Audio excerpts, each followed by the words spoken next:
Meg kell csinálni ezt valamikor leszakad.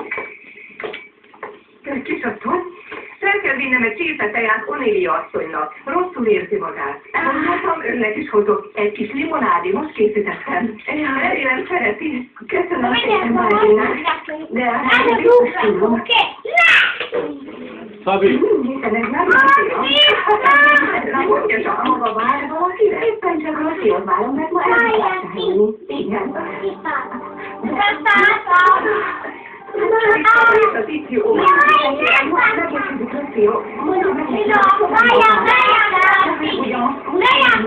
Igen, kiszabcsony. Kiszabunk, ugye?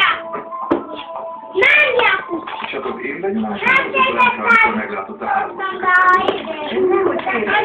A zsilasz Mindig is nagyon félénk volt. zsilasz is Nem ismer jól van. Ott meglukszol